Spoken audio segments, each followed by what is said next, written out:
El día de hoy nos complace muchísimo tener a una vieja amiga conocida, cercana a esta institución en sus inicios y con quien pudimos compartir muchas experiencias y bueno, además también formó parte de varios departamentos y tuviste varias cosas, cargos acá con nosotros, la doctora María Eugenia de la O Martínez, quien nos presenta el día de hoy los Dreamers mexicanos, activismo político y la lucha por la educación. Esta conferencia que nos va a impartir la doctora de la O Martínez ha sido posible gracias a la colaboración entre la Dirección General de Docencia y el Departamento de Estudios Sociales de la institución. Nos acompañan en el presidium pues la doctora Martínez, pero también invitamos a la maestra Lucía Ortiz, estudiante del doctorado en Estudios Sociales, y también nos acompaña el doctor Jorge Carrillo, a quien le voy a pedir que nos dé unas breves palabras antes de iniciar la conferencia y darle la palabra a la doctora de la U. Sí, muchas gracias, Araceli. Pues bienvenida, Maru. Gracias por estar aquí con nosotros nuevamente. A lo mejor algunos de ustedes no la conocen, pero Maru es una investigadora del CIESAS, estuvo 7 años de investigadora aquí en el Colegio de la Frontera Norte, fue coordinadora del programa de doctorado, directora de estudios culturales, precisamente en la administración del doctor Bustamante, y pues desafortunadamente se nos fue a Jalisco. Es ampliamente conocida por todos sus trabajos en la maquiladora y sobre todo en estudios de género, y recientemente está incursionando en los estudios de migración y en especial sobre los Dreamers. Entonces pues va a ser interesante lo que nos trae y supongo que muy bueno el debate, porque aquí hay gente que creo que sabe mucho acerca del tema. Entonces, sin más, pues nuevamente agradecer y bueno, la colaboración que hacemos entre la docencia y el Departamento de Investigación, que por cierto los dos somos del Departamento de Estudios Sociales, pero bueno, estamos representando dos instancias. Adelante, y calculamos que unos 40 minutos, 45, 50 máximo, para que haya suficiente tiempo para discutir. ¿Está bien? Muy bien, muchas gracias. Gracias. Bueno, quiero agradecer la invitación, bueno, forzada, porque les dije, por favor invítenme, de Jorge y de Araceli, también grandes amigos de mucho tiempo, y me da mucho gusto que esté aquí el doctor Bustamante, también lo considero gran amigo de mucho tiempo, y a Jesús Montenegro, mi amigo de toda la vida, ¿no? Y caras conocidísimas como Maru, y las nuevas generaciones, que siempre estar con jóvenes es tan estimulante. Y Manuelito, que bueno, fuimos compañeros del doctorado, no la misma generación, pero bueno, compañeros de banca. Y muchos otros amigos que están aquí. Entonces, para mí es muy estimulante hacer esta presentación porque, como lo dice Jorge, es mi primera incursión a estos temas, ¿no? Mi trayectoria ha sido sobre estudios laborales y género, pero cuando decidí irme de año sabático a Utah, pues dije, ¿qué voy a hacer en Utah? ¿No? Un lugar blanco, mormón, republicano, pero era muy interesante conocer sobre estos nuevos destinos migratorios. No hablaré sobre el caso de Utah, pero sí sobre el tema de los Dreamers mexicanos y su activismo político y la lucha por la educación. Entonces, el gran contexto que hay sobre el tema de los Dreamers es qué está pasando ahorita y cuáles son las cifras, las cantidades, etcétera, ¿no? Según el Anuario de Migración y Remesas para 2013, se calcula que había casi 34.7 millones de mexicanos en Estados Unidos. De estos, 11 millones nacieron en México y una cuarta parte de ellos, casi una cuarta parte, tenían de 0 a 29 años. Y muy probablemente de estos llegaron siendo menores de edad. Carecían de documentación legal para ingresar y permanecer en Estados Unidos. Si bien muchos hicieron el proceso de ingreso de manera indocumentada, A muchos ingresaron con documentos legales, pero se les vencieron en Estados Unidos, ¿no? Entran como turistas o acompañantes, etcétera, y van perdiendo esta permanencia legal. Estos jóvenes representan una generación que continuamente no solamente negocian su permanencia legal, sino está negociando su identidad cultural, su identidad social y también su identidad migratoria, en un contexto que solamente es en el único que han crecido, se han educado y han participado, ¿no? Que es Estados Unidos. Entonces ya de inicio son jóvenes que pertenecen a familias mexicanas, que han crecido con valores y cultura mexicana, pero que sin embargo son profundamente norteamericanos o americanos, ¿no? Conocen el sistema, saben cómo moverse, son bilingües o incluso algunos ni siquiera son monolingües con la cuestión del inglés, ¿no? Muchos de ellos cuando los entrevistaba me decían, es que yo soy americano, soy un americano sin documentos, ¿no? Y con profundo cariño sobre México, pero realmente mi proyecto de vida, mi vida está en Estados Unidos, y esto les ha hecho generar ciertas condiciones políticas y de representación hacia una lucha dirigida hacia la educación. Algunos colegas me decían, ¿qué diferencia tiene la lucha política de estos jóvenes con referencia a la lucha política que han presentado las generaciones de indocumentados politizados? Justamente yo creo que es el eje de la lucha por la educación, a diferencia de la otra permanencia legal o ilegal o de migración por diferentes generaciones. Entonces mi enfoque para esta presentación es los Dreamers como una generación, ¿no? Pero también como sujetos políticos que se encuentran entre dos luchas, el derecho a la educación, pero también la lucha por una reforma migratoria.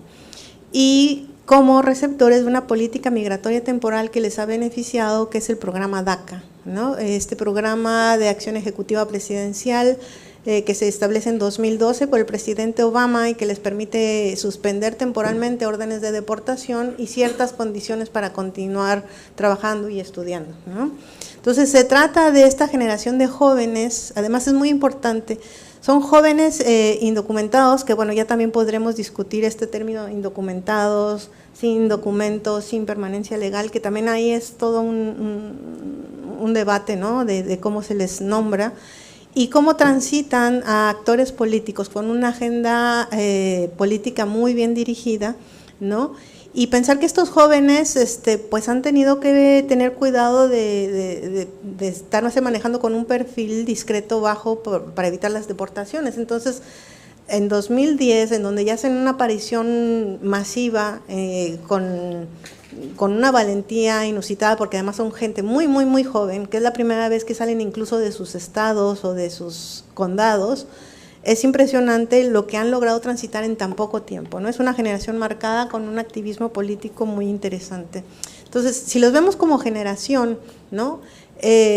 Tomando en cuenta una generación marcada por lo que les decía, que el 15 de junio de 2012 el presidente Obama anuncia el programa de acción diferida para quienes arribaron en la infancia, conocida como DACA, ¿no? Y cuya elemento es que hayan llegado en el 2010 y no haber cumplido los 16 años, más de 16 años durante este periodo, por lo que se trata de jóvenes que tienen entre menos de 15 años y no tienen más de 31, y que hubiesen además vivido de forma continua 5 años en Estados Unidos, que se mantuvieran estudiando, que se hubieran graduado de algún high school o que se hubieran dado de baja honorablemente por la Guardia Costera, las Fuerzas Armadas, lo cual ya cambió porque ellos ya ahora no pueden ingresar a estas, ellos lo veían como oportunidades, ¿no? A estos estatus y no haber causado felonías, ¿no? Esto de las felonías ha sido una cosa también muy debatida porque puede ser desde una falla de tránsito hasta pues ser asesino serial, ¿verdad? Pero esto hace que estos jóvenes pierdan muchas oportunidades para poder ingresar a DACA, ya que algunos tienen alguna falla en infracción y demás y no se han atrevido a acercarse al programa, ¿no? Entonces, estos jóvenes como generación que tienen entre 15 y no mayor de 31, que tienen que haber estado 5 años continuamente en Estados Unidos, es decir, no han retornado ni han salido y además permanecer en el mismo estado, hace que el grupo de beneficiados se vaya reduciendo, ¿no? Además del miedo que existió en un principio de decir, van a saber quiénes somos, en dónde estamos, y si se termina DACA va a haber una persecución, ¿no? Hay ese imaginario de miedo, a pesar de que existe un compromiso de que no sucedería. Bueno, esta generación, pensemos que más o menos nace en el 94, ¿verdad? Pues esta generación, si es que llegaron de pequeñitos a Estados Unidos, por lo que han atravesado por un contexto en el que en el 94 se da esta iniciativa 187 de California, en 2001 los atentados del 11 de septiembre, que cambió con el contexto de seguridad, ¿no? y sobre todo de migración. En 2005, donde está esta ley HR 4437, que genera toda esta barda transfronteriza, toda la cuestión de seguridad, ¿no? En 2007 las peores, desde 2007 las peores redadas de ICE y de deportaciones, y todo el efecto del 2008 de desempleo para la comunidad latina, de la recesión económica, ¿no? Y la ley Arizona en 2010. Entonces estos jóvenes crecen con mensajes de una política migratoria de, pues, su presencia no es bienvenida aquí, ¿verdad? Pero sin embargo creados como bajo los valores y bajo la estructura educativa de Estados Unidos. Entonces esa cuestión de ser pero no estar, de pertenecer pero no ser aceptados, se vive en una vida continua, ¿no? Aunado al miedo. Entonces, y en los últimos años además se agrega esta cuestión del ID para solicitar cualquier tipo de empleo, ¿no? Si bien ellos dominaban este mercado de trabajo de la informalidad, de pago en cash y demás, pues con el ID ellos pierden esta oportunidad. Entonces, tienen un contexto adverso como jóvenes, y en ese contexto se da esta idea de conformación como sujetos políticos. Entonces, en 2001, que es el gran arranque de concientización como Dreamers, es el Dream Act, ¿no? En el que se esperaba que se pudiera dar un alivio a esta generación de jóvenes, ¿no? Especialmente para temas educativos, que llegaron siendo menores. El principio es que siendo jóvenes y niños, fueron llevados a Estados Unidos, como dice el dicho, ¿no? Yo no me vine, me trajeron, ¿no? Entonces, el estar en ese contexto daba como cierta posibilidad a que hubiese una condición de aceptar esta presencia y tuvieran ciertas condiciones de mayor permanencia si tenían estudios y un posible camino a la ciudadanía, pero nunca pasó. Entonces, del 2001 se empiezan a hacer muchos cambios en la Cámara. Además se presenta el Dream Act como un acto tanto de republicanos como de los conservadores, de los dos partidos, pero hay muchos ajustes desde 2003, 2004, 2006, se hacen enmiendas en los perfiles, se bajan algunas otras posibilidades, se negocian otras, pero no se logran nunca ni los votos del Senado ni en el Congreso.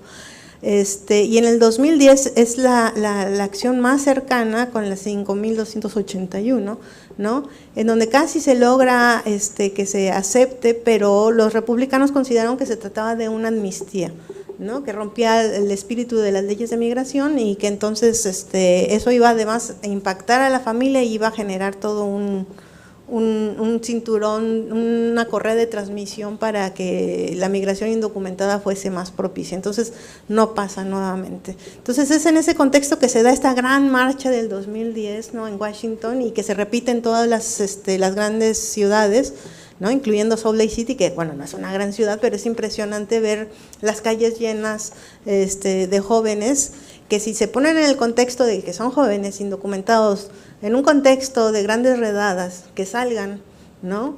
Eso ya nos da una idea de la conciencia que iban adquiriendo sobre esta condición.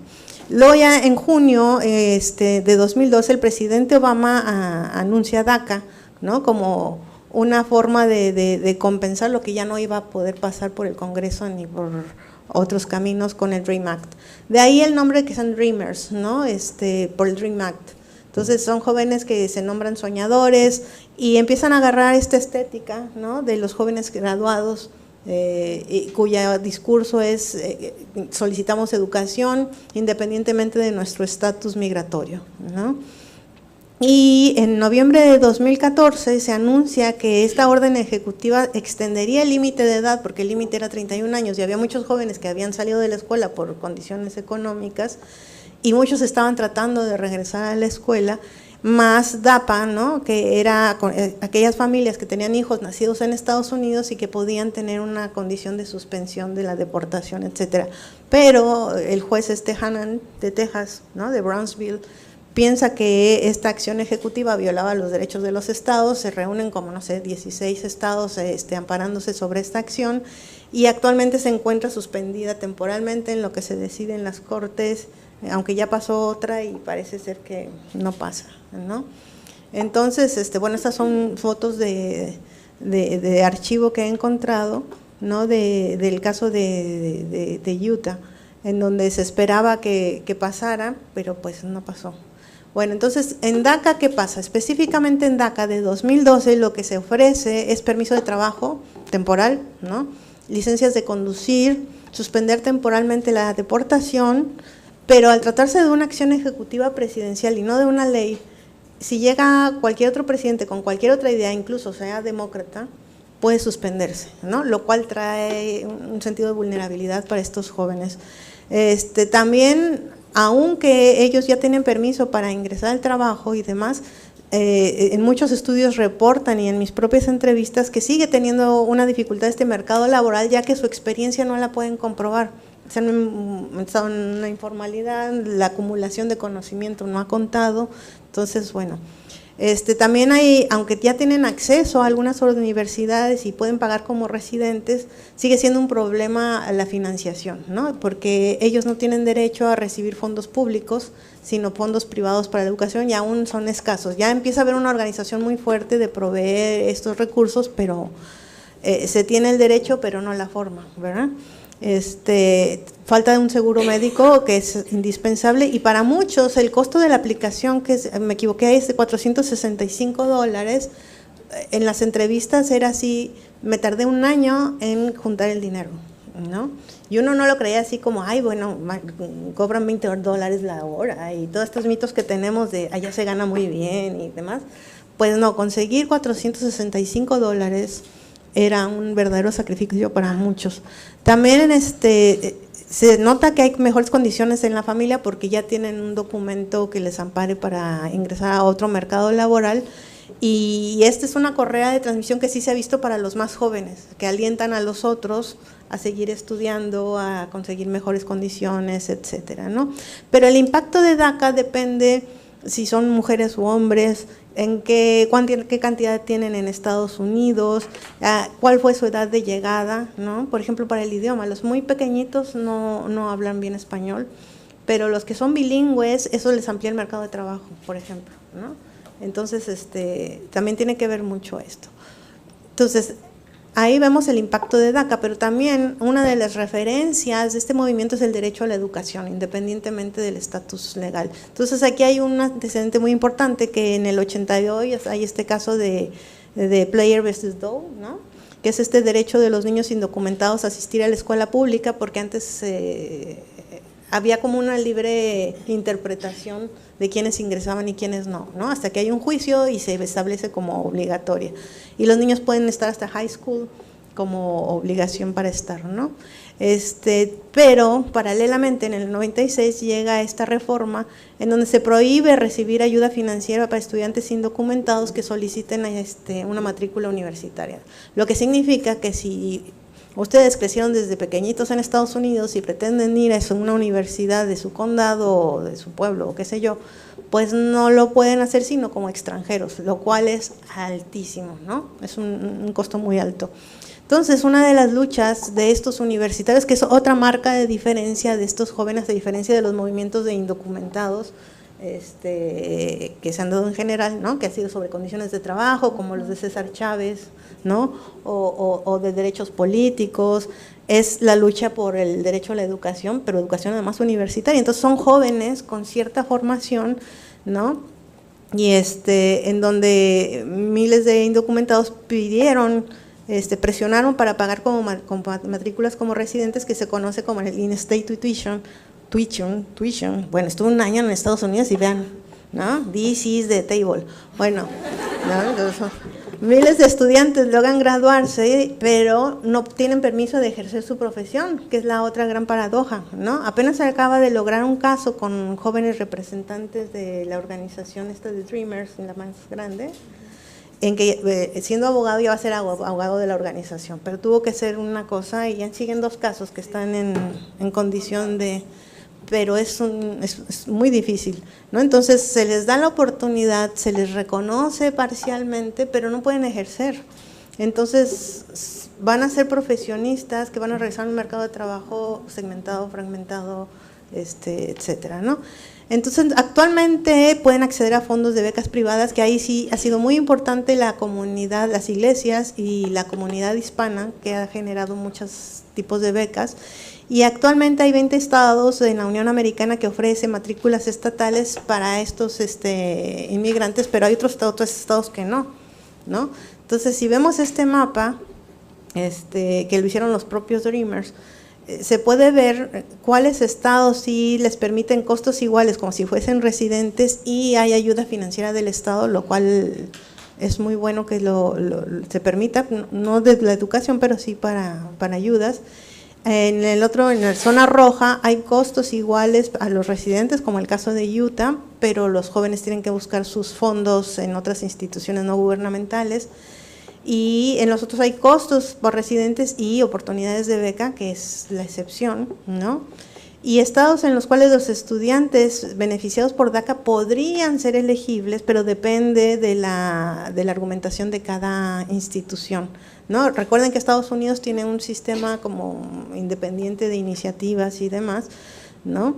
Pero lo que más impacta es esta zona como gris, ¿no?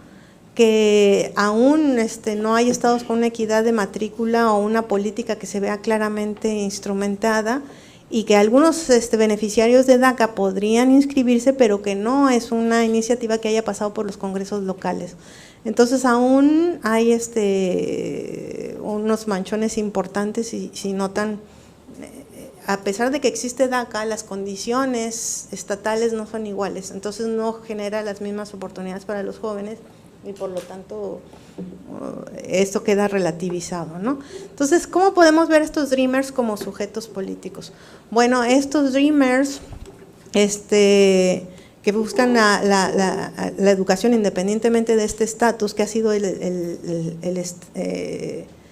la leyenda con la que han luchado, también empezaron a darse cuenta que no solamente el problema estaba en esto, ¿no?, sino que al empezar a ver cómo se implementó y las posibilidades que tenían o no se disminuían, pues el problema también fue hacia la política migratoria, que necesitaban es decir, cómo ellos podían seguir luchando por tener derecho a la educación y acceso a cuotas para estudiar y demás, cuando estaban deportando a la mitad de la familia, ¿no? Por ejemplo, en muchos casos me encontré con eso de que pues ya parecía que tenían trabajo, ya tenían licencia de manejar, ya todo parecía como que un horizonte de vida, cuando a la mitad de la familia ya la estaban deportando. Entonces, esto empezó a ser también una de las demandas que se articula con la otra demanda de los Dreamers, ¿no? Su familia y la comunidad y el problema migratorio. Entonces, aquí es muy importante cómo las organizaciones latinas de largo tiempo, ¿no?, se volvieron como los formadores de estas generaciones para que trascendieran sus primeras demandas. Entonces ellos los han formado, los han asesorado, les han enseñado cómo hacer holding en las negociaciones, ¿no?, para estos movimientos de los Dreamers, y realmente se volvieron en sus coach en los primeros momentos, ¿no? Entonces las principales organizaciones políticas son el Dream Action Coalition, que tiene bases locales, ellos les llaman capítulos, ¿no?, los capítulos en cada estado. También está Unite with Dreamers, que tiene el mayor número de afiliados, ¿no?, hasta el momento 52 registros en diferentes estados, en 25, Dream Activist y el Dream Action Coalition. Entonces, casi todos ellos en sus historias tienen alianzas estratégicas con organizaciones latinas asociadas al programa de inmigración y jóvenes y educación. Entonces ellos como que ahora viven un momento como de independencia y de fortalecimiento, pero en inicio tuvieron mucho este apoyo. Además, tomen en cuenta que es un periodo muy corto de tiempo el que ha pasado, ¿no? Entonces es muy, muy interesante. Entonces, con este activismo se dio mayor conciencia de la situación migratoria y lo que representa el tener una situación migratoria estable para una vida digna y profesional. Es decir, si se luchaba por tener acceso a la educación universitaria, se dieron cuenta que pues no era lo único, porque no podrían ejercer, ni sus familias podrían tener una vida digna, entonces articulan, ¿no? Y hay diversos tipos de acción y de asociaciones. Unos se han especializado más a la divulgación mediática del problema, ¿no? Y están constantemente en los medios y demás. Hay otros que se han dedicado al fortalecimiento de las comunidades de origen y se dedican a la educación de su comunidad y los informan de qué posibilidades hay de becas, por qué es importante que continúen estudiando, por qué el high school lo tienen que terminar y no ingresar solamente al mercado de trabajo. Se han dedicado toda esta forma de conciencia y están los activistas duros, ¿no? Que se ponen en las huelgas de hambre, que persiguen a los congresistas fuera de sus oficinas, que tienen la consigna de hacer toda esta estrategia de sombra, ¿no? De este es el congresista que votó en nuestra contra, entonces todo sobre ¿no? Entonces hay como una diversidad de acciones. Y hay otros que dijeron que siendo de origen activistas, prefirieron ya dedicarse a sus profesiones y han organizado asociaciones de profesionales que dignifiquen el papel de los profesionales latinos, ¿no?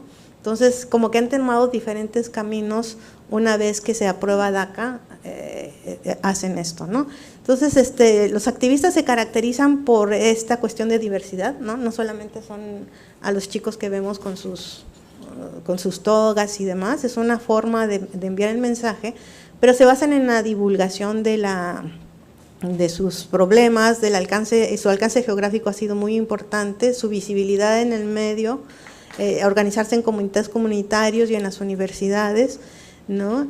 Y ahora siento que se vive un problema de desencanto de ver que es una medida temporal, ¿no? Más en este contexto de Trump y cómo ha subido su índice de popularidad, ¿no? Que dicen, si llega Trump, ¿qué va a pasar? Si llega un republicano, ¿qué va a pasar? ¿No? Entonces, esta indefinición legal, ellos sienten que están en un limbo, ¿no? Se les reconoce, pero no son, a sus familias están excluidas y no se ven vistos de que avance una reforma migratoria, ¿no? Entonces, están como en este tema, pero también generó una cosa muy interesante que es el apoyo de las madres especialmente, ¿no? Entonces está el grupo de Dream Mom con diferentes capítulos, se organizaron fundamentalmente en Florida y ellas han hecho como redes de apoyo para sus hijos en todas partes y también es muy interesante, casi todas son trabajadoras de limpieza de oficinas, de pues trabajos así muy menores, pero con un grado de conciencia política y de apoyo a sus jóvenes muy interesante, ¿no? Y también está el otro lado de la moneda. Uy, se me pasó. ¿Ahora cómo le hago? Quiero regresar. Ahí está. Ya. Son aquellos, ya me espanté. Son aquellos dreamers que han sido deportados, ¿no? Y también hay que tener en cuenta que estos dreamers no necesariamente son los que están con DACA. Ellos mismos se llaman dacamentados, ¿no? Ahora como estoy dacamentado, porque hay muchos que siendo jóvenes quedaron fuera, ¿no? No lograron porque tenían una infracción o no juntaron la lana o X, ¿no? Pero son activistas y muchos han sido deportados. Estos deportados o son los que también se organizaron, en Tijuana fue el movimiento más grande, ¿no? Los 32 que se organizaron, trataron de salir legalmente para ingresar y recibir visas humanitarias, pero no lo lograron, ¿no? Más los que han sido deportados, que está este movimiento Dreamers México, los otros Dreamers, los queremos de regreso en casa, se han organizado como muchos más. Entonces, esta larga lucha desde el Dream Act del 2001 hasta ahora han ido conformando pues varios caminos, formas de activismo, cabildeo, información, formación y lo más importante es que están siendo una correa para informar a sus comunidades de sus derechos. Ellos dicen, mientras nosotros no logremos que los que sí tienen condición legal para votar lo hagan y eso nos beneficie, vamos a seguir igual. Entonces, a mí me tocaron las votaciones en Salt Lake City y todos los jovencitos tenían una estrategia para convencer a sus propias comunidades de que ustedes que pueden votar, háganlo, ¿no? Entonces es el otro camino que están trabajando con sus propias comunidades, ¿no? Entonces eso les ha llevado a un trabajo comunitario muy importante. Ay, no se ve nada, pero bueno, ahí son por estado las organizaciones que existen y cómo se han ido diversificando y demás. Claro, no todo es miel sobre hojuelas, muchas se ven multiplicadas porque hubo ya decisiones, ¿no? Como les decía, unos piensan que hay que seguir el trabajo en el Congreso, otros que no, que hay que ser más duros, otros regresaron a sus comunidades para hacer trabajo con los jovencitos, entonces se encuentran, ¿no? Estos son los Dreamers de Utah, que estaban tratando de llamar la atención sobre que era necesaria una reforma más los Dreamers. Bueno, entonces lo que encontramos es que estos jóvenes se van conformando a partir del Dream Act hasta el momento, ¿no? En donde a la leyenda de indocumentados y sin miedo, ¿no? Van conformando todas estas formas de divulgación y demás. Y además es una lucha mediática que se entiende, porque si estos jóvenes son las primeras generaciones que salen y además tienen miedo, el internet y todo esto fue impresionante, los blogs, el Facebook, el YouTube y otras formas de plataformas, es muy importante, ¿no? Pero hay estados en los que ha sido sistemáticamente muy difícil, por ejemplo Nueva York, en donde no ha logrado pasar lo de tuition o de el pago igual que residentes, ¿no? O en otras universidades en donde de plano se negó el acceso a ellos. Y entonces lo que se ve es cómo estos estudiantes de indocumentados se han vuelto un movimiento, ¿no? Que buscan además fondos, han conformado becas de estudio, han conformado un fondo grande y ellos mismos dan becas a sus otros compañeros. Y cómo después de esta aprobación de DACA se han dado cuenta de que pues era una cuestión temporal, ¿no? Que hay que presionar al Congreso por esta reforma migratoria y que no solamente es una responsabilidad de los partidos en Estados Unidos, sino también de sus propias comunidades, como les decía, ¿no? Que no pueden dejar todo el peso a lo que decide el Congreso. Entonces, por ejemplo, en una de las entrevistas que hice, es cómo ellos percibían este programa, ¿no? Entonces, estos pues además eran muy niñitos cuando empezó el Dream Act en 2001, ¿no? Entonces dice, los veía por la tele, es decir, a los Dreamers, en las noticias, en el 2002. Esta es una de las chicas que se volvió líder del de los Dreamers en Salt Lake City y después se hizo asesora de una de las congresistas y ahora está haciendo una maestría y es la que maneja toda la organización en local, ¿no? No sabía que en ese entonces, pero en el 2010, como por 3 o 4 votos no pasó el Dream Act. Lo vi en televisión. Desde ahí empecé a seguir, a informar de los Dreamers, que había personas jóvenes indocumentados, bueno, acuérdense que hablan así como cortadillo, ¿verdad? Organizándose, diciéndole al público que eran indocumentados y me envió como fuerza. Nunca los conocí hasta el 2012 cuando entré a la universidad y conocí a más estudiantes aquí que eran indocumentados. Íbamos a Salt Lake, pues no está mal escrito, a sus reuniones. Gracias a eso tuve la oportunidad de ir al Congreso Nacional de Unite We Dream. Este congreso fue muy importante porque fue la primera vez que muchos jovencitos salieron, por ejemplo, de Salt Lake City. Nunca habían salido además a dar la cara pública, ni a marchar, ni nada. Y muchos cuentan cómo iban con el miedo aquel de que los fueran a atrapar o ya no fueran a regresar, y la familia apoyándolos, pero también con el miedo, ¿no? Dice, eran como cientos y cientos de personas indocumentadas, jóvenes, listos para luchar por las familias. Fue como muy empowered. Lo digo con mucha fuerza, mucho valor. Fue fantástico ver eso. Y claro, yo nunca he llegado al nivel de ellos, como expongo o hablo con los políticos, pero estoy detrás de cámara. Hicimos un poco con ellos y sí, en Facebook los sigo, comparto sus historias. Tenemos nuestra página de Utah Valley Dream Team y otra que recién empezamos a hacer raíces en Utah. Me parece que los Dreamers es un buen movimiento, ¿no? Entonces, ya viendo cómo ha sido el efecto de DACA a estos grupos, ¿no? Lo que encontramos es que actualmente, ¿no? Se recibieron 1 millón y tantas solicitudes, de las cuales fueron aprobadas 962,000, ¿no? Y aceptadas fueron aceptadas 962,000 y 55,000 fueron rechazadas, ¿no? Y no crean que además ese rechazo es gratis y te devuelven el dinero, pierdes el dinero, ¿no? Entonces para ellos es así como un cargo extra. Entonces, bueno, se ha mantenido en los primeros años, 2012, 2013, con un rechazo que digamos ha sido menor. Empezaron a bajar el número de solicitudes para nuevamente activarse en 2015 y actualmente están tratando de convencer a muchos jóvenes de que se involucren y que pidan DACA, ¿no? A pesar de que ya existe este desencanto y el ambiente que ha propiciado Trump y todas estas campañas, y que si Hillary no es la suficientemente fuerte para apoyarlos, etcétera, ¿no? Bueno, ¿en dónde solicitan más? En California, porque está mayormente la población mexicana, ¿no? Y latina, Texas, Illinois, Nueva York, Arizona, y luego pues va disminuyendo, ¿no? Y mucho de este efecto, si vemos esta gráfica con el mapa que les enseñaba, pues tiene que ver con que les estimule o no que las universidades apoyen o no con estas formas de inscripción y apoyos. Porque dicen, bueno, ¿para qué lo voy a hacer si no voy a poder ingresar? ¿No? Entonces, mucha de esta lógica es esto. Por nacionalidad, lo que vemos es que pues mayormente son los mexicanos, ¿no? Los que están solicitando. El Salvador, y por mucho, si se fijan, es un programa que ha beneficiado a jóvenes mexicanos. Salvador, Guatemala, Honduras, Perú, Corea del Sur, Brasil, y el resto que suelen ser países del este, ¿no? Los que están siendo beneficiados.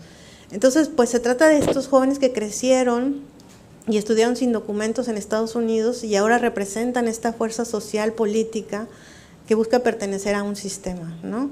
De lo que yo encontré en mis entrevistas, ¿no? Casi todos ya estaban empleados o asistían a escuelas, y ya no con esta cosa de que traigo el Social Security falso que me compré en el centro o que mi tío me prestó.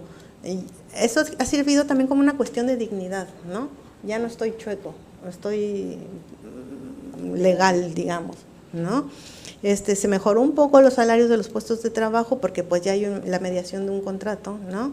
Accedieron a licencias de manejo. En Utah hay una cosa que es el privilegio, ¿no? El manejar con el privilegio, ya le llaman, que es este privilegio que le dan a los indocumentados, pero parece que eres un indocumentado que pasaste el examen y que la tarifa es mucho más alta, ¿no? Y para muchos jóvenes decían, es que es como estar como res marcada, ¿no? Y no les gustaba traer el privilegio, pero tampoco se atrevían a manejar indocumentadamente porque eso les podría costar hasta la deportación, ¿no? Entonces había casos de jovencitos que se echaban no sé cuántas horas en bicicleta para asistir a la escuela porque no les alcanzaba tampoco el dinero para el pase del autobús, ¿no? Entonces es así como que entonces acceden a la licencia de manejo, buscaron regresar a la escuela o mantenerse en ellas. También mejoró la ayuda financiera para sus hogares. Y también para el Estado ha significado mayores impuestos. Las tarifas por licencias fueron elevadísimas y las pagaron. El aumento de compra de autos en estos estados aumentó sustantivamente. Los pagos por derecho de trabajo también aumentaron. Lo que ha ingresado de los $460 por dando los... Entonces, todo esto ha sido invisibilizado y lo ven como que hay el favor, pero también se ha generado una riqueza para la nación, ¿no? Hay un impacto para estas familias y también ha tenido un efecto de beneficio para nosotros. Bueno, siguen siendo los papás indocumentados, entonces recurren a este permiso de trabajo para que la demás gente, ¿no? Entonces se meten, por ejemplo, muchos vendían Herbalife y esas cosas, entonces había el elemento documentado y legal de la familia que beneficiaba al resto, ¿no? Entonces articulaban un poco esas historias. Y luego viene la siguiente generación, los jovencitos que ya van a tener la edad para acceder, entonces ya vienen pujantes y son los que tienen las posibilidades de tener estos programas de acción diferida y si se pasara la suspensión de lo de Texas, que no se ve que se vaya a pasar, ¿no? Podría incluir mucho más porque el límite de edad se ampliaría. Entonces esta acción diferida propició una acción temporal, pero está lejos de ser una reforma migratoria, ¿no? Esta es una chica que también entrevisté, pero que salió en el periódico, porque no me gusta ponerles como las caras. Esta niñita se hizo activista desde los 16 años y ya cuando yo la entrevisté estaba por iniciar su maestría en educación ¿no? Y pues totalmente involucrada en todas las organizaciones y demás, y ella justo es de Jalisco. Y pues llegó chiquita, no tiene ningún recuerdo de México, el sistema que conoce es en el de allá. Y estos jovencitos que marcharon son los mismos que también fueron a los congresos del Dream, de la organización de los Dreamers en Washington, y pues son muy valientes porque pues tienen primos y demás deportados y con historias así tremendas, ¿no? Entonces, en otro testimonio es, para mí DACA es simplemente un paso a sentir normal, bueno, a sentirme, pero es que hablan así, pero en cómo se maneja la ley de este país. DACA es nomás la esperanza que necesitamos, que algún día se nos va a dar algo más permanente, algo más fijo para saber si nos consideramos, bueno, ahí sí fue mi dedo, consideramos ciudadanos o algo. Si no hubiese sido por DACA, todavía estaría yo pensando cómo voy a cambiar mi estatus migratorio. Incluso antes de que salió esto de DACA, yo estaba pensando regresar a México. Para regresar ya estaba buscando escuelas, ya estaba decidido que iba a Cancún o a la Universidad de Anáhuac, dije, ¿cuál será esa? Que está ahí, y que estaba a punto de ir. Ya no fue hasta junio del 2012, se anunció, cuando se anunció y dije que aquí me quedo. Yo sé que no es nada permanente, que no es ninguna clasificación legal fija migratoria, pero es un paso, y es un paso que si se va a traer otros beneficios, que si va a traer otros beneficios, de que el paso que se va a dar a la ciudadanía, no creo, ya se hubiera hecho muchos años atrás, ¿no? La Anáhuac, yo creo, sí, pero en la Cancún. Oye, además nada tonto Cancún, ¿verdad? Había muchas organizaciones, había muchos workshops que decían esto de DACA. La cosa mía era que aunque yo quería aplicar para DACA, yo no tenía los $465 para aplicar, y mis papás, si no me estaban apoyando con mi educación, mis papás no me estaban apoyando con que esa es otra de las luchas que tienen estos jóvenes y con los talleres que implantan. Dicen, ¿para qué vas a estudiar si vas a ser jardinero? ¿No? O mejor ya ponte a ayudar a la familia. Entonces hay una presión muy fuerte para que se incorporen al mercado de trabajo. Llegó un punto donde yo iba a hacer ventas de verano porque ganas miles de dólares, bueno, también, ¿verdad? Haciendo eso, y después decidí no hacerlo, pero pon tú, yo tuve que pedirle a una amiga que me prestara $500 para que llenaran mi DACA. Por medio de esa amiga yo pude llenarlo, ¿no? También las organizaciones sociales han sido importantes. Entonces, ¿qué concluimos? Que estos jóvenes mexicanos viven entre la inclusión y la exclusión, ¿no? Sí te reconocemos, pagas y tienes un estatus, pero no eres, ¿no? Hay una preocupación central por la seguridad de la familia ante la deportación, ¿no? Si bien se ven estos beneficios y demás, está el miedo permanente. Ya no son indocumentados, pero tampoco son legales completamente, al no existir un camino para el logro de una ciudadanía, como sí lo planteaba el DREAM Act en 2001. Continúa el problema de acceso a trabajos calificados, ¿no? Sigue un mercado de trabajo segmentado y segregado, y se requiere de extender este DACA a más años, a 5 años, porque todas las carreras normalmente son de 5, y imagínense los que estudian medicina, ¿qué haces con el permiso de 3 años renovable, ¿no? Mayores posibilidades para recibir financiamientos federales para la educación, que se amplíe el in-state tuition, ¿no? A todos los estados, no solamente a los que han negociado y demás. Y contenía siendo un problema el costo de la educación para estos jóvenes, ¿no? DACA no está resolviendo esta brecha que se fue construyendo entre la población documentada e indocumentada de origen mexicano, y hay una trayectoria pues de deficiencias y acumulación de desventajas de una generación que han estado tratando de romper, ¿no?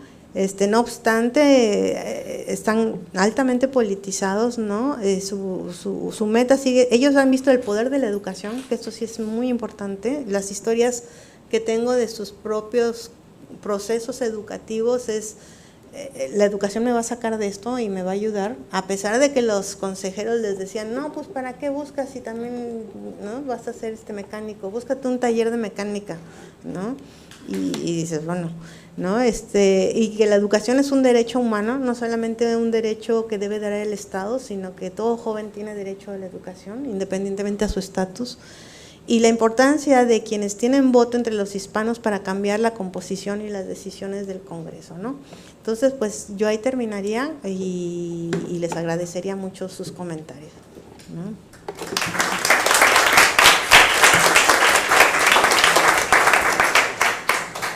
Sí, muchísimas gracias, doctora de la O. Estamos en una institución pionera en los estudios sobre migración.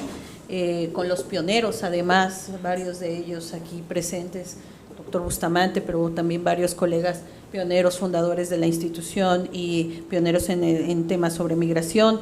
Nosotros, bueno, somos una institución donde surge la medición de los flujos migratorios con una metodología propia desde hace más de 30 años y pues notamos cómo hemos pasado de las discusiones a esta idea de la deportación masiva, los braceros, los rodinos, a empezar a discutir estos aspectos que nos toca hoy la doctora María Eugenia de la O, que es el caso de los Dreamers, ¿no? Cada vez más el Colegio de la Frontera Norte está encaminado a ampliar sus estudios de los mexicanos en el extranjero, de la migración calificada y también, por supuesto, de estos mexicanos descendientes de familias mexicanas.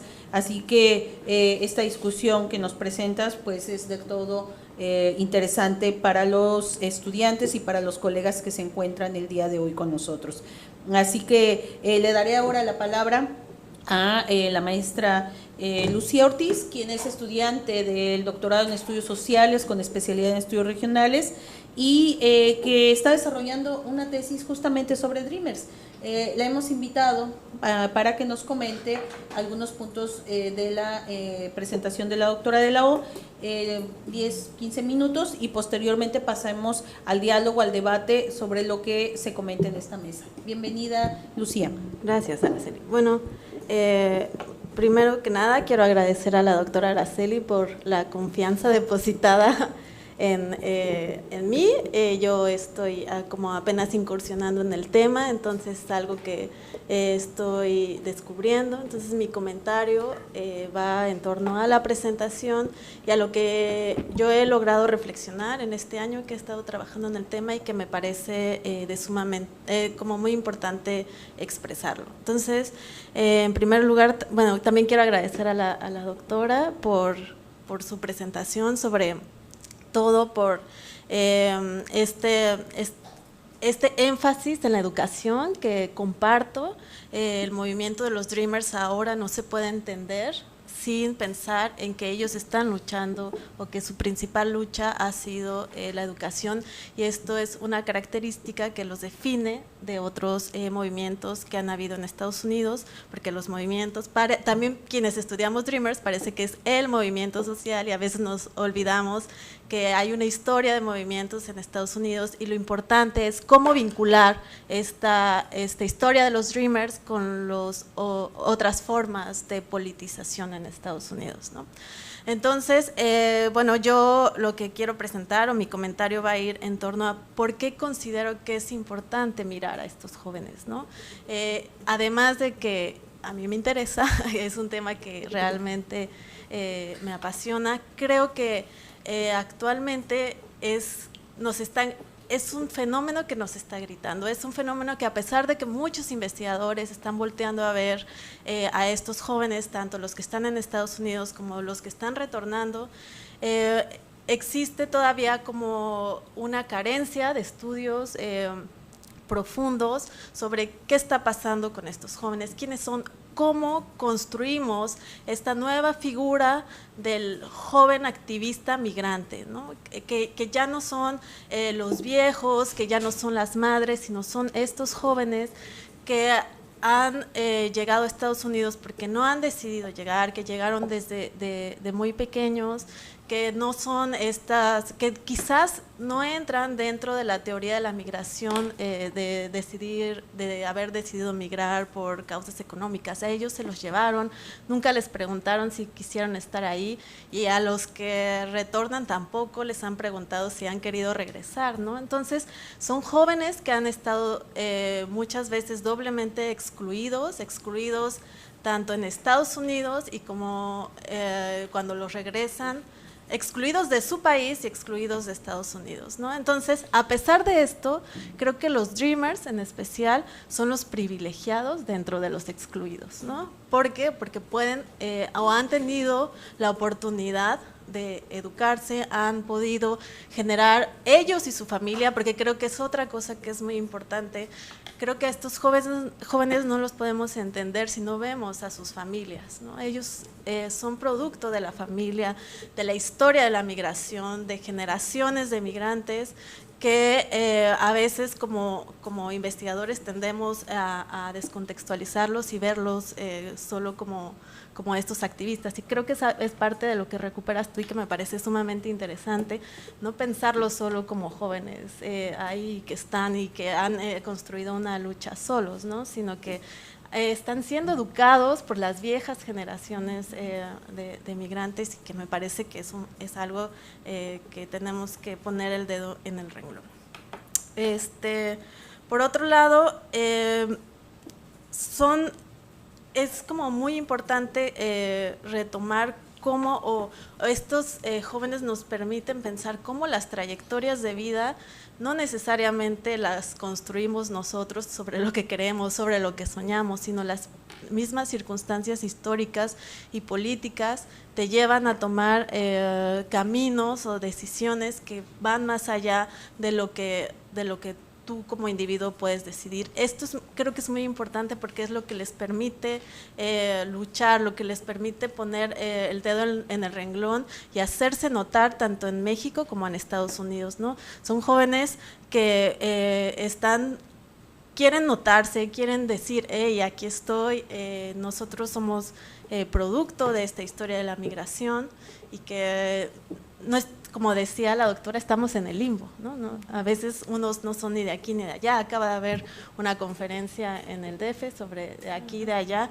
y eran historias sumamente interesantes, porque había unos que estaban en México y que decían, no, yo sigo siendo de allá. Otros, no, yo soy de aquí, y otros que dicen, yo no soy ni de aquí ni de allá, ¿no? Son como diferentes historias de pertenencia, y esto me lleva también a pensar en cómo ellos están construyendo el arraigo. ¿Dónde está el arraigo? ¿Cómo podemos pensar esta figura del arraigo? Los migrantes, por ejemplo, los clubes de oriundos, ellos piensan todavía en el arraigo allá, ¿no? En México, pero estos jóvenes no están pensando en México, ¿no? Esos ya están viendo Estados Unidos, incluso los que han retornado ven el arraigo en Estados Unidos, ¿no? Pero ¿cómo se les tiene que transformar esta idea del arraigo? Creo que también nos están enseñando unas nuevas formas de resistencia, de pertenencia, de estar en un lugar, cómo construir el estar, cómo luchan por estar y cuánto les cuesta, ¿no? Porque les puede costar que los regresen, ¿no? Ponerse frente a los congresistas, frente al Estado, los regresan, y no creo que eso es lo que quieran. Y también pensaba un poco para estos jóvenes que están retornando a México, cómo se está construyendo una nueva forma de ser mexicano. Sobre todo ahora tuve la oportunidad de viajar por varios pueblos de México, y hay muchos jóvenes que no son Dreamers, o que no son otros Dreamers, pero que han estado retornando, y que en el pueblo son una figura ahí como que no son tampoco son ni de aquí ni de allá, ¿no? También han pasado como mucho tiempo en Estados Unidos, hablan un inglés pocho y transforman esta forma de ser como mexicano, ¿no? Entonces son como muchos retos teóricos, conceptuales, prácticos. Creo que los que nos enfrenta estudiar estos jóvenes, tanto en Estados Unidos como los que están retornando, creo que han logrado como una lucha, han logrado cosas, pertenecer al DACA, que es temporal, que en cualquier momento les pueden quitar ese beneficio, pero quizás yo tengo la esperanza de que puedan lograr un poco más, porque cada vez son más, porque cada vez tienen más capital cultural, porque cada vez tienen más acceso y posibilidades a la educación, ¿no? Entonces, la otra cosa que quiero mencionar es que son estas organizaciones que se mueven mucho a partir de las redes sociales, ¿no? Del Facebook, del Twitter, del Instagram, ¿no? Todo el tiempo yo no estoy haciendo trabajo de campo ahorita, pero me entero absolutamente de todo por el manejo de las redes sociales. Y muchísima gente los sigue, los apoya, incluso las madres, los veteranos. Entonces han generado toda una red muy grande y creo que muy sólida a partir del manejo de las redes sociales, que me parece importante. Son como muchísimas vetas de investigación que creo que todavía han sido como o están comenzando a ser abordadas, que creo que hay muchísimo trabajo que hacer. Quienes todavía no sepan por dónde, creo que es uno de los caminos. Como digo, los Dreamers son los privilegiados de los excluidos. Entonces, pues creo que hay como mucho, hay que ver cómo se van transformando las leyes, a ver cómo los usan los mismos políticos en Estados Unidos, que es un poco la tesis del doctor Durán, que dice que ellos… Los políticos los utilizan como forma en épocas de votaciones, porque cada vez se incrementa el número de mexicanos legales en Estados Unidos, entonces la misma lucha se vuelve un juego político, ¿no? Entonces, en este sentido, a mí me gustaría como terminar mi comentario con una pregunta a la doctora, y es básicamente si usted considera que son las leyes quienes han generado esta figura de los Dreamers como una figura, o son los Dreamers quienes han construido su propia figura de activistas como sujetos políticos, ¿no? O los dos, ¿cómo se podría manejar eso? Y pues ese es mi comentario. Muchísimas gracias. Gracias, Lucía, por la recuperación de los elementos de la doctora de la O. Te seguiremos invitando. Gracias. Entonces, antes de que la doctora de la O le dé respuesta a nuestra comentarista, yo abriría también la participación de nuestros asistentes para que hagan sus preguntas y comentarios. Doctor Bustamante, por favor, adelante. Maru, bienvenida a tu casa y nos da mucho gusto verte de nuevo, y pues bienvenida al Club de los Fronterólogos. Este interés de investigación que tú tienes es muy oportuno, muy útil, y tu presentación fue muy interesante. Y yo solamente quisiera agregar un énfasis, y que es el de que los Dreamers son técnicamente mexicanos, y que como ciudadanos mexicanos por nacimiento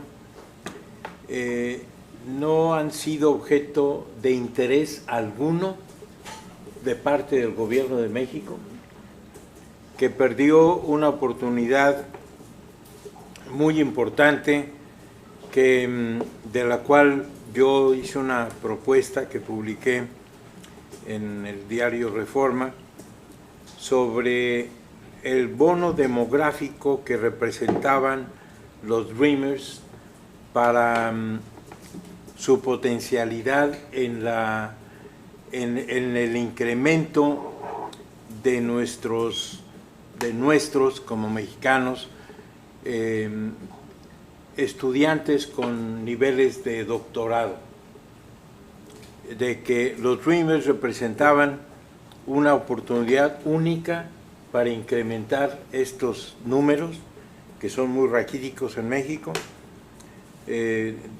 respecto de nuestra población, y que los Dreamers que se educaron en Estados Unidos, que han sido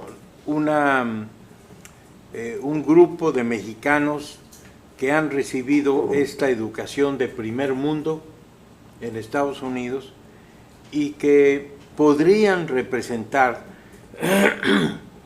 algo que es una paradoja interesante, porque están siendo discriminados en Estados Unidos en términos de las oportunidades comparativas que se les da a los de origen mexicano en comparación con los anglos, y que eso les limita mucho sus posibilidades de progreso, pero que es muy importante que en México nos diéramos cuenta de que estos graduados en Estados Unidos tendrían un nicho de mercado en México que en términos comparativos los colocaría en la oportunidad de tener excelentes empleos en todo el sector económico de transformación, y porque competirían con mexicanos con un nivel educativo mucho más bajo que ellos, y que podrían, la paradoja está en que estos que son discriminados en Estados Unidos, en México podrían tener un nicho de oportunidad que sería ventajoso para ellos y ventajoso para la economía mexicana. Sin embargo, en México, como tú señalaste, como las dos señalaron, son discriminados. Entonces, también en México hay una discriminación, no solamente en contra de los Dreamers, en contra de todos los que retornan de Estados Unidos, a los que se les ve desde como traidores a la patria porque se fueron a Estados Unidos, hasta con una serie de términos peyorativos, que curiosamente el término pocho es muy peyorativo, tenemos que tratar de evitarlo, sobre todo porque los fronterizos también participamos de ese término peyorativo, somos víctimas de ese término peyorativo, y porque en México ya ha habido una cierta respuesta de Dreamers que son reclutados por transnacionales americanas con enormes ventajas respecto de su discriminación en Estados Unidos, a veces por las mismas empresas. Allá no los aceptaron y acá sí, pero que tienen que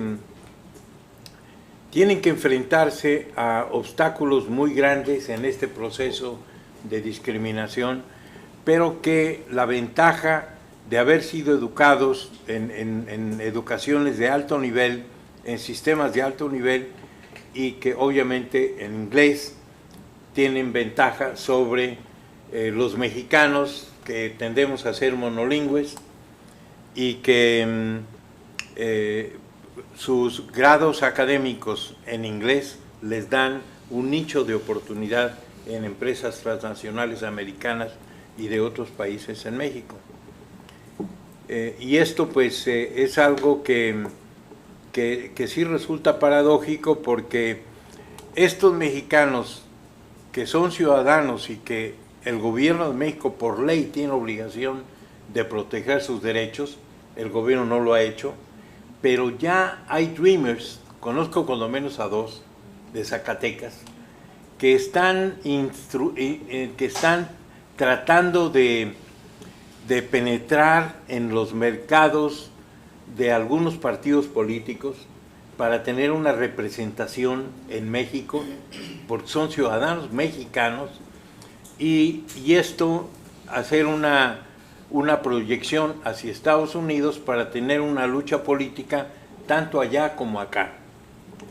Y yo tengo la hipótesis de que habrá muchos mexicanos que tienen esa mentalidad discriminatoria en contra de los migrantes mexicanos en Estados Unidos de retorno, como la tuvieron durante muchos años en contra de los fronterizos, y que van a oponerse a las posiciones reivindicativas de estos migrantes de retorno, de estos Dreamers, que cuando menos esos 2 que conozco de Zacatecas, y que ya se están enfrentando en el PRI con reacciones xenófobas en contra de ellos, pero ellos, uno de ellos muy inteligente, bueno, los 2 son muy inteligentes, pero uno de ellos ya amenazó a los del PRI que le estaban objetando por ser pochos, a los que les dijo, a los que anunció con denunciarlos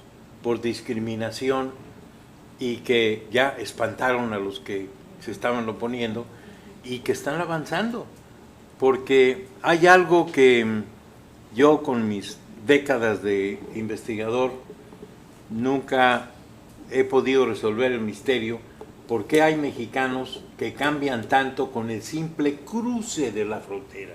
Eso lo hemos visto, obviamente los que vivimos en las ciudades fronterizas, como el cruce de la frontera los hace ya no tirar papeles al piso, respetar los semáforos, los hace participar en cuestiones, en marchas, por ejemplo. Y esto que a veces, no solamente por el cruce, sino por vivir en Estados Unidos, es algo que es un fenómeno psicológico que resulta muy interesante. Mi hipótesis es de que es un racismo al revés, o sea, de que al cruzar la frontera empiezan, como diría Paulo Freire, a adoptar los valores de los amos y se empiezan a comportar como los amos, obviamente teniendo una distinción de clase, y que esto pues es un fenómeno del cual yo no conozco a nadie que haya hecho investigación, y que la investigación sobre los Dreamers da una oportunidad para hacer una comparación generacional, como tú lo señalas, porque lo que les está pasando a los Dreamers de retorno en México es muy parecido a lo que les pasó a los jóvenes chicanos hace 20 años, y que en términos comparativos, sobre todo en sus niveles de conciencia política, hay semejanzas y diferencias que sería importante investigar, sobre todo para incrementar el conocimiento tan escaso que todavía hay en México respecto de lo que les pasa a los mexicanos en el extranjero, en Estados Unidos principalmente. Muchas gracias, doctor Bustamante. ¿Qué les parece si le pedimos a la doctora de la O que responda a la pregunta de Cristina Ortiz y que haga algún comentario sobre los distintos puntos que ha manifestado el doctor Bustamante, y después de eso abrimos nuevamente el diálogo a ver si tienen otras preguntas o intervenciones para la doctora? Bueno, sobre lo que me preguntaba Lucía, más que las leyes, yo creo que es la posición política de los diferentes partidos y su posición sobre las políticas migratorias. Entonces, no hay una coherencia, por ejemplo, de acción en lo que ha pasado con el presidente Obama, que por un lado tener los más altos índices de deportación, pero por el otro lado aceptar DACA, ¿no? Y proponer DAPA. Entonces, uno no entendería por qué es mucho más agresivo en un lado y por el otro lado hace una representación de estos jóvenes. Estos jóvenes, efectivamente, cuando uno va haciendo como la historia política de ellos a través de monografías y los testimonios de las organizaciones y demás, realmente sí hubo un trabajo de ellos para incidir en el Congreso. Entonces, todo lo de tuition, las leyes que permitieron que estos jóvenes pudieran acceder a la universidad y demás, fue trabajo de los congresistas que fueron afines a ellos y sus propuestas. Entonces ahí como que sí hubo una posición de defensa de algunos, porque hay algunos demócratas que votaron en contra de las propuestas de los Dreamers y que tampoco han sido como consistentes, ¿no? Entonces ahí hay como una falta de coherencia entre lo que se plantea como una posición política de partido y lo que se piensa que es una política de migración. Y además, el discurso que ha habido en Estados Unidos es que los Dreamers es un asunto como de jóvenes, ¿no? Y criminalizan a los padres. Se los trajeron, no les preguntaron y ahora vean cómo los fastidiaron, ¿no? Entonces, además, criminalizan a los padres por el evento migratorio, ¿no? Entonces, creo que esta falta de coherencia y posición política de los partidos efectivamente ha pasado que cuando hay elecciones y demás se recrudece, ¿no? ven a los que no ven normalmente. Entonces, estaría de acuerdo con ellos, y ellos manejaban además la hipótesis que no me parecía tan descabellada de decir, bueno, ¿cómo es que ahora nos dan permiso de trabajo cuando empieza a escasear la fuerza de trabajo porque están deportando a todo mundo, ¿no? Entonces ahora ven que hay jóvenes que les dan permiso de trabajo y podemos trabajar, ¿verdad? Es como un permiso de trabajo temporal para que una fuerza de trabajo se mantenga ahí. Entonces muchos estaban como, no ha sido tan buena onda, pero bueno, al final permite cierta cuestión. Y sobre el doctor Bustamante, pues qué le puedo decir, sino al revés, ¿no? Muchas gracias por sus comentarios. Y creo que esta comparación generacional a mí me resulta muy interesante, porque justamente yo veía que la transmisión que hacen las organizaciones muy anteriores a estos jóvenes justamente es por la experiencia que ellos han tenido y cómo empezaron ellos y cómo lo hicieron, y rescatar muchas cosas que se repiten y otras cosas que obviamente son nuevas, ¿no? Pero esta cuestión del activismo y de los otros grupos generacionales creo que sí resulta necesario hacerlo, ¿no? Y ver qué pasa. Y en México sí es realmente lamentable lo que pasa. Yo creo que incluso peor que en Estados Unidos. Regresan deportados en las peores condiciones. No se les acepta la revalidación de estudios, se les pone cuanto obstáculo es posible, y ahora están terminando en call center, ¿no? En vez de ver que existe esta calificación mucho mayor de lo que pudieran ser incorporados en otros. Y creo que los únicos que han hecho algo es el TEC de Monterrey, que tiene un programa de incorporación más o menos, pero todos los demás están así perdidos en todas partes, ¿no? Entonces, Maru, ¿me dejas interrumpirte? Nada más para mencionar que los únicos que han empezado a reclutar Dreamers de retorno, cuando menos conozco un caso, porque salió en la prensa, es el narcotráfico en México. No me diga, eso sí que no lo sabía. Qué horror. No, qué horror. Porque los narcotraficantes con visión empresarial se dan cuenta de que alguien que conoce bien el mercado de Estados Unidos les da ventajas comparativas respecto de los mexicanos que no lo conocen. Qué horror. Y hay uno que ya está en el bote, por cierto. Un dreamer que se vino a México. Doctor, ¿puede acercarse un poquito al micrófono para que nos escuchen la grabación Sí. por internet? Sí, decía que la única institución, por llamarle de alguna manera, de mexicanos que han empezado a adquirir conciencia del nicho de oportunidad de aquellos que vienen con educación de Estados Unidos en inglés, son los mexicanos narcotraficantes.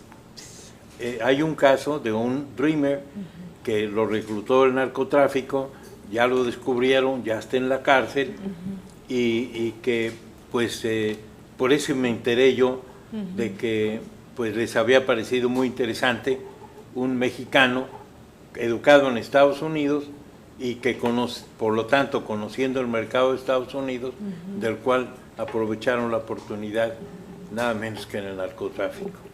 Qué horror. Bueno, tenemos una pregunta, nos la hace Ana Uribe, egresada también de nuestro doctorado. Ella está siguiendo la conferencia por internet y nos pregunta para la doctora de la O, ¿cuántas entrevistas realizaste? Y que nos hables un poco de la metodología. Y también me gustaría, no sé si tengamos algún comentario, pero me gustaría escuchar a Israel de la Maestría en Desarrollo Regional, que de alguna manera su proyecto está relacionado con, de alguna manera, con lo que hace la doctora de la O. Entonces, si quisieras hacer alguna pregunta, exprofeso, pero le voy a dar primero la palabra a la doctora para que conteste a Ana Uribe. Ya, bueno, Ana Uribe. Lo que yo presenté ahora es como más el espectro de contexto, de discusión, etcétera. Mi propio trabajo de campo, que es en Salt Lake City, con los jovencitos Dreamers de allá organizados, fueron más o menos más de 30 entrevistas entre jóvenes Dreamers, jóvenes líderes de los Dreamers y las organizaciones de las que yo hacía referencia, que son de protección a los inmigrantes. Entonces tengo como 3 categorías, que son organizaciones, líderes y jóvenes que recibieron DACA, ¿no? Entonces en total eran como 32, 33 entrevistas en el paso que tuve de un año. ¿no? Y pues bueno, la metodología que utilicé es pues clásicamente antropológica, ¿no? Etnografía, trayectorias de vida, muy enfocadas a cómo se va construyendo el proyecto educativo, porque yo lo que quería era reconstruir cómo habían llegado a Salt Lake City, una vez en Salt Lake City, cómo fue su proceso educativo, y después cómo ellos van elaborando este proceso que ellos llaman de dacamentados, ¿no? Y de su activismo político. Y lo que a mí más me asombraba, que en casi como el 75-80% de mis entrevistas, que no son muchas, pero bueno, es un trabajo exploratorio, es que ellos no sabían que eran indocumentados hasta que empiezan a hacer su documentación del paso del high school a la universidad y necesitan el número de seguridad social para ponerlo en su solicitud. Y ahí se dan cuenta que no tenían una presencia documentada, ¿no? A pesar de haber vivido escondidos y con, ¿no? Entonces es una cosa que asombra, ¿no? Y que a ellos les dolía muchísimo. Entonces esto es como muy interesante de ir detectando en las entrevistas cómo en los diferentes momentos ellos se van reconstruyendo a sí mismos como migrantes, ¿no? Como migrantes de acompañamiento, como ya creciendo en una sociedad en Estados Unidos en la que se incorporan, pero que son un poco despreciados, digamos, por sus propios profesores que los segregan a ciertas ocupaciones y demás, y hasta que se vuelven activistas, y la importancia del activismo y de ciertas organizaciones que son los que les hacen tener como valor de sí mismos, ¿no? Dicen, si a mí no me hubiese hecho caso, bueno, había un grupo que se llama Mestizo, ¿no? Si Mestizo no me hubiese empoderado, ¿no? O no me hubiera dado valor, yo no hubiera llegado donde hubiera llegado o demás, ¿no? La importancia del activismo para estos jóvenes es fundamental. Sí, si te puedes acercar, Israel, para que podamos escucharte y que te escuchen a través de internet. Sí, ¿qué tal, doctora? Bienvenida. Gracias. A su casa. Bueno, yo estoy trabajando prácticamente el tema de deportados y empleos. Aquí en Tijuana no estoy ceñido a la parte de los jóvenes. De hecho, la mayoría de los casos que me ha tocado son personas mayores de 35 años. Sin embargo, sí se me hace interesante en el caso particular de los call centers, donde están reclutando a los que entrarían dentro de la categoría de los Dreamers. Se me hace muy interesante la parte de la educación porque este era un nicho de trabajo que antes de que sucediera todo esto, antes de 2005, estaba acaparado por profesionales mexicanos, es decir, licenciados de diferentes carreras que eran bilingües y que eran contratados por los call centers. Ahora los call centers están contratando a los deportados, muchas veces no les están pidiendo ni siquiera sus papeles educativos, simplemente con su papel de deportación les están dando el trabajo, les ayudan ellos ya después, ya cuando están trabajando a conseguir su documentación, acta de nacimiento, etcétera, pero han estado desplazando a los mexicanos que ocupaban antes esas plazas. Entonces, realmente la pregunta iría en su percepción de qué tanto es la importancia de que ellos hayan tenido a lo mejor una parte de su desarrollo educativo ya a nivel universitario, o si realmente el idioma o el manejo del idioma inglés se sobrepone o el manejo del idioma inglés y el conocimiento de la cultura norteamericana les es más importante para su inserción laboral en México, más allá que tengan una carrera universitaria o no. Lo digo por este sector, pero no sé si sea la percepción en el resto de los sectores, al menos en la frontera, no sé en el interior de la República. Gracias, Israel. Vamos a cerrar con 3 preguntas. Valentina, Jorge Carrillo y Nacori de doctorado. Yo, como estaba hablando de que durante su investigación se concentró también en el estudio de las trayectorias de los líderes, entonces sí podría ahondar un poco la construcción del liderazgo dentro de estas organizaciones. Y luego no sé si se habrá topado en algún sujeto, digamos, en que y su familia hacen parte de organizaciones de oriundos, por ejemplo, de los zacatecanos, ¿no? Pero los padres ahí suelen ser regularizados, ya suelen ser naturalizados, entonces no sé si será el caso, pero yo se lo pregunto igual, si alguno de estos Dreamers tienen padres que militan adentro de las asociaciones de oriundos, y si el tema, como estas asociaciones muchas veces se centra en la educación, en bajar fondos para otorgar becas y todo, si el tema ha filtrado adentro de estos, si se toca, digamos. Gracias, Valentina. Jorge, por favor. Sí, bueno, son una reflexión, una pregunta, Maru. Ante todo, pues es un gran tema, ¿no? Yo no estoy en migración. Bueno, sí estoy porque todos somos migrantes de alguna manera.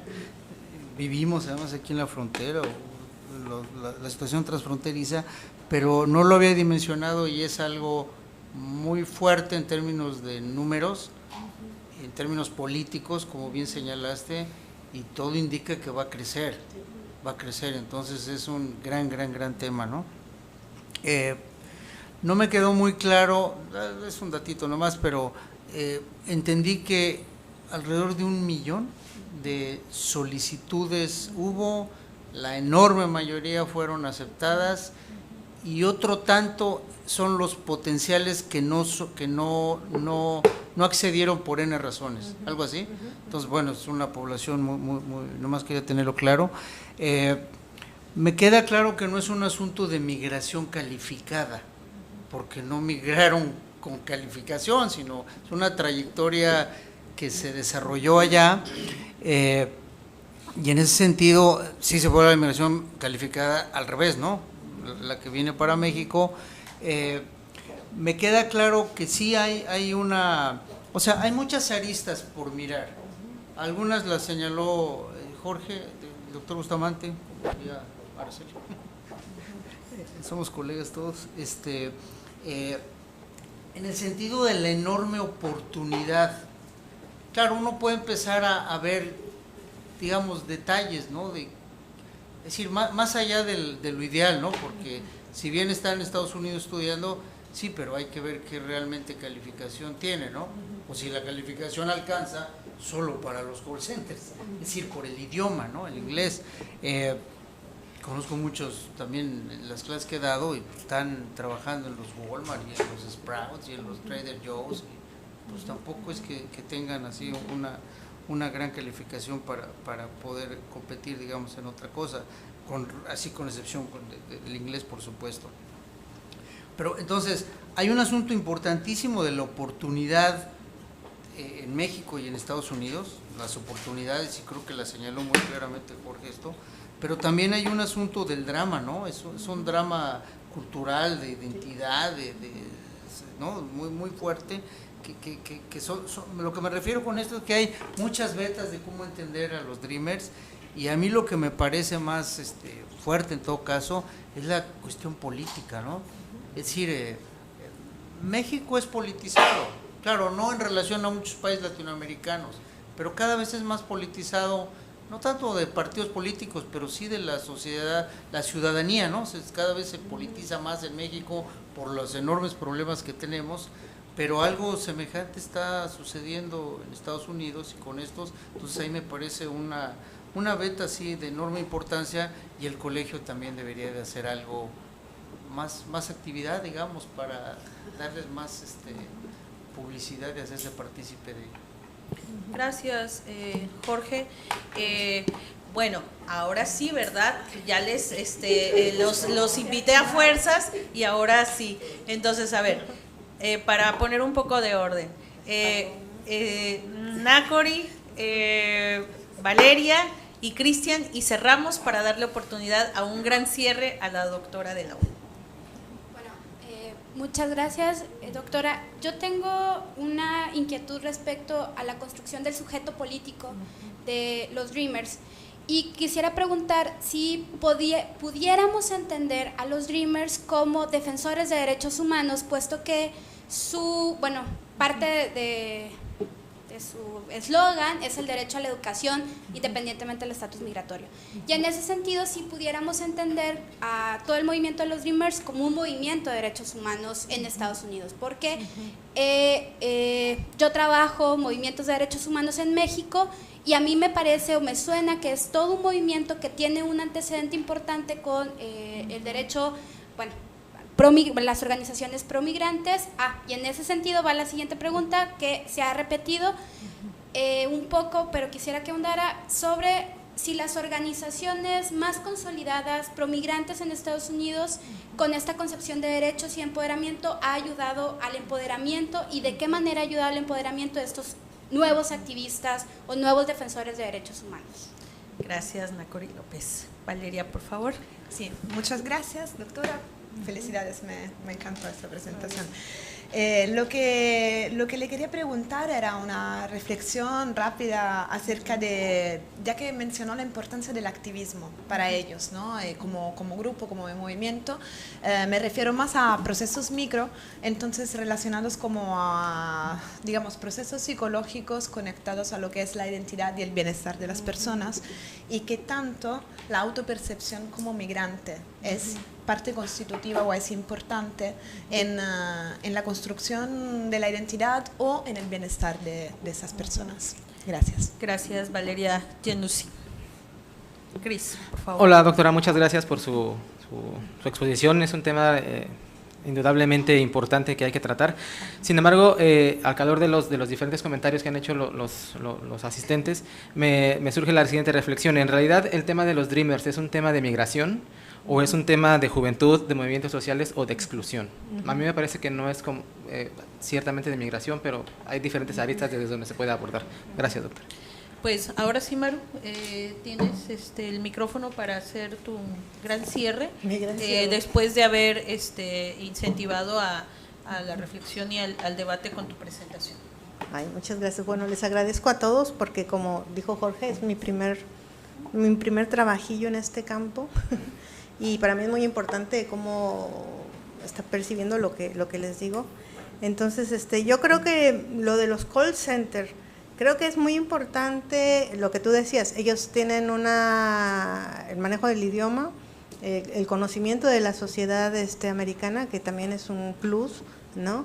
Pero yo como lo veo es que ellos son estudiantes de una escuela de Estados Unidos que, bueno, están taxadas como mayormente que en las nuestras o que en otros países, en sus países de origen, entonces ya también eso es otro plus. Y entonces cuando llegan se devalúa eso, es decir, ellos idealmente deberían de estar como profesionistas o integrándose a maestrías y doctorados, ¿no? Aprovechando el bono demográfico.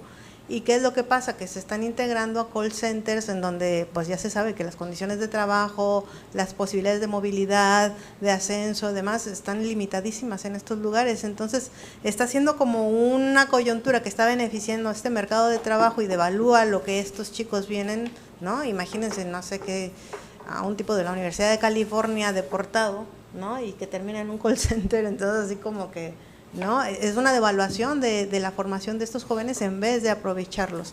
Entonces, yo lo veo como que se devalúa el perfil que ellos tienen y desplazan además un mercado de trabajo que ya se había establecido. Ahora, lo que me llama la atención, yo no conozco mucho el tema aquí de los call centers, pero lo que sí es interesante es que ellos se estén encargando de darle sus documentos de identidad, cuando eso debería de ser casi una brigada que estuviera en las zonas de puntos de deportación, de cómo saque su IFE, dónde está su credencial, dónde está su, ¿no? ¿Cómo es posible que lo estén haciendo los call centers cuando debe ser parte de la política exterior y de migratoria de México, ¿no? Entonces uno ve ahí como fallos así como tremendos, ¿no? Y la otra cuestión es sobre quién me preguntaba sobre la familia. Que si había sido importante la familia para los líderes. Ya.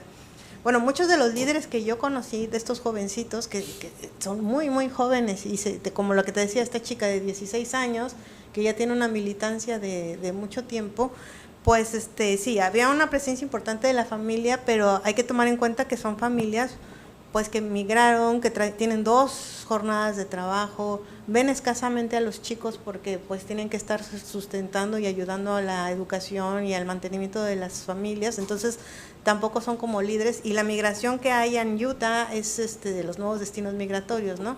Entonces 70, 80, ¿no? Y cuando hay las olimpiadas de invierno es cuando se fortalece en la construcción, pero lo que sí es que estos líderes se forman a partir de las iglesias y de las ONGs y demás, ¿no? Estos son los que están ahí apoyándolos, organizándolos, etcétera. Y el papel de las iglesias en Utah es muy importante. Ellos socialmente han tenido un papel de ayuda a los retornados, a los refugiados. Entonces uno puede ver unas personalidades así como que son exiliados de países y políticamente tienen contacto con estas personas, y la tradición que existe en el sistema gringo de ser voluntarios, ¿no? Muchos de estos jóvenes son voluntarios en iglesias, en programas para latinos, etcétera, y eso es una socialización muy importante para ellos, más allá de que tengan una familia militante, como si es en México, ¿no? Napoleón y Napito, ¿verdad?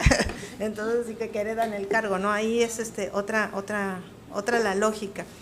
Y sobre lo que me decías, Jorge, de DACA, lo que pasa es que este universo son los dacamentados, ¿no? Que sí lograron entrar a DACA, pero luego hay todo el universo de aquellos que no calificaron por alguna cuestión, incluso no tener dinero, ¿no?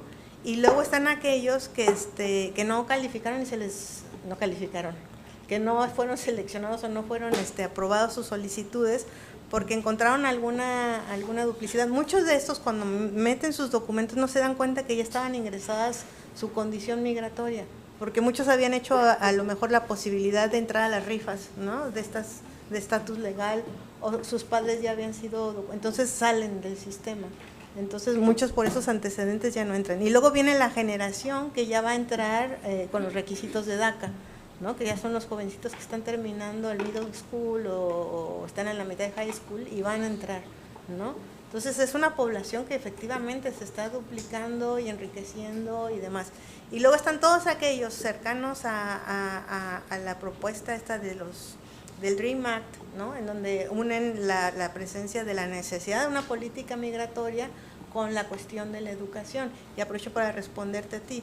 Es un movimiento de todos, son jóvenes con movimiento social sustentado en un activismo diferente a nuestro activismo, y que tiene que ver con una política migratoria y una política local, porque casi todas las propuestas han sido llevadas por demócratas y por conservadores. Entonces, la cuestión partidista y de la gestión de la política interna, ellos la entendieron muy bien, e incluso los que les decía mestizo, estos jovencitos que tienen como misión estar con los otros jovencitos y enseñarles, una de sus prácticas es cabildeo en el Congreso, ¿no? Es una de los seminarios que llevan.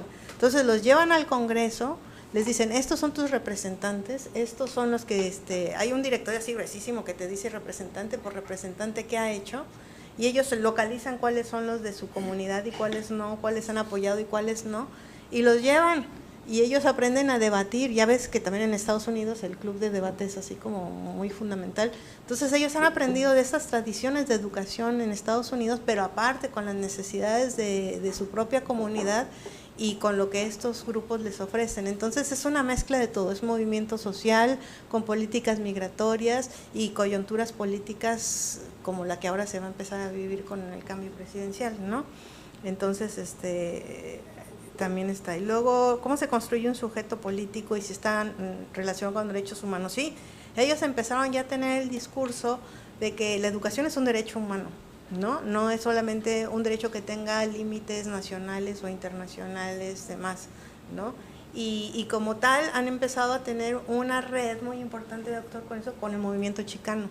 Entonces, todos estos que tienen un grupo que se llama Raíces, que tiene representación en todo el país, justamente les han ayudado a documentar este discurso y están haciendo como presencia en varios estados de cómo ir construyendo ese discurso, ¿no? Entonces, lo que yo veo es que hay una como asociación, como una red de organizaciones, no solamente son los Dreamers aislados, ¿no?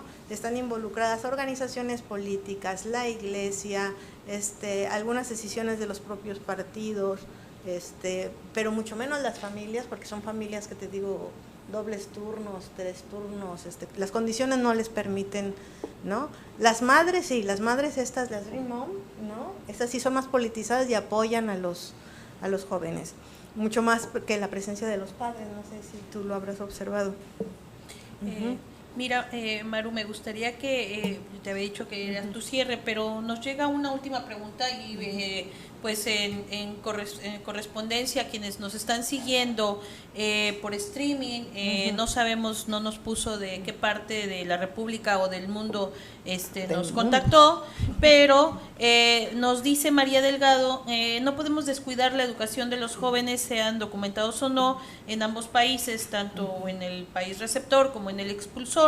Y entonces en este sentido te pregunta ella, ¿qué sugerencias tienes en relación con la educación de la población para que no vean a los migrantes indocumentados como amenaza en el mercado laboral? Es decir, cómo tirar abajo ese discurso xenofóbico y cómo ayudar a entender a los gobiernos que necesitamos invertir en los jóvenes, sean documentados o no. Ay, sí, eso es una gran tragedia. Bueno, pero yo creo que en Estados Unidos el activismo, que ellos han dado cuenta que los medios son fundamentales. Y entonces esta presencia que han hecho en Univisión, ¿no? A través de sus historias, sensibilizando a la población, eso ha sido fundamental, ¿no? Luego la otra forma de organizarse desde abajo con sus redes ha sido otra de las formas. Entonces, también hay que considerar que el mercado laboral en Estados Unidos, como dice Jorge, pues los jovencitos están saliendo de las universidades, sean gringos o no, y están en el Walmart y platicas con es que soy licenciado en no sé qué, ¿no? Igual que en México, hay una gran devaluación y el problema del empleo, etcétera. Pero yo creo que hay una obligación del Estado mexicano de, como usted dice, doctor, son mexicanos de nacimiento y tienen derechos, ¿no? Y estos derechos parecía que se diluyen porque estuvieron en Estados Unidos y sin su culpa. Entonces yo creo que primero debería de haber una cuestión de reconocimiento de su presencia. Mínimamente el derecho a tener un acta de nacimiento, un IFE, una cosa que les identifique, porque salen sin nada y sin saber qué hacer, ni conocer a nadie, no hay un programa que apoya ni siquiera a los deportados, ¿no? Está así como medio, ¿no? La otra es que DACA permite que estos jóvenes puedan salir por motivos de de emergencia de salud o por motivos educativos. Entonces ya la Universidad de California, una parte de un programa de la Universidad de Arizona y no me acuerdo cuál otra, hizo en Texas con Christian en Arlington, hicieron una serie de visitas de jóvenes Dreamers hacia lugares públicos de educación a México. Entonces han ido a la UNAM, han ido a la Universidad de Puebla. Entonces es el primer retorno que tienen con cierto tipo de protección legal para reconocer de dónde vienen y qué es lo que hay, porque también hay ese mito de, muchos decían, es que como en México no hubiéramos podido estudiar nunca, le digo, oye, la educación es pública y gratuita y está la UNAM, pero no lo saben, ¿no? Y entonces también hay todo este discurso de, pues aquí lo logré, pero ya no lo hubiera logrado. Entonces también falta como información hacia allá, que debería ser una cosa de los consulados, ¿no? Y también creo que las organizaciones como nosotras, COLEPS y esas, podríamos organizar este tipo de visitas, ¿no? Ser receptores de estos jóvenes y tener un programa de inserción y de recepción para estos jóvenes y de sensibilizar a la población a partir de estos mismos jóvenes con estas visitas, ¿no? De que no solamente son deportados con tragedias, sino son jóvenes, activistas, súper formados y que ya muchos están en maestría y doctorado, ¿no? Pues fuiste muy popular en las redes y te voy a dejar ahí. Es porque los Dreamers se mueren en redes. Yo creo que sí. Erika Pérez te está preguntando algo que te paso la pregunta y se la contestas por Facebook, ¿no? Porque pues bueno, todo tiene su principio y su fin. Y en esta ocasión nos dejas con muchas preguntas. Pero bueno, comentarte que el reto obviamente en el Colegio de la Frontera Norte es tener una mirada mucho más amplia de lo que está pasando con los mexicanos en el extranjero y sin duda con los Dreamers. Pues próximamente hay dentro de un plan de mediano plazo tener una oficina del COLEF en Los Ángeles. Entonces, bueno, ese es un reto importante. Vamos a ver qué pasa en estos meses venideros. Ojalá podamos influir en eso, y pues nos dejas aquí con tu presentación y con las participaciones de todos y todas, que agradecemos muchísimo, pues con muchas interrogantes por resolver y mucho trabajo de investigación por hacer. Te agradecemos mucho, Maru, te entregamos una constancia por tu excelente participación. Esperemos que nuevamente te tengamos con nosotros. Gracias.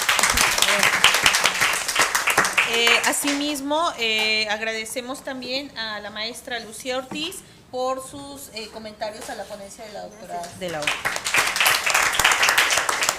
En nombre del Departamento de Estudios Sociales del Colegio de la Frontera Norte y de la Dirección General de Docencia, agradecemos su presencia el día de hoy, y pues les seguimos invitando a las conferencias que estemos organizando. Gracias.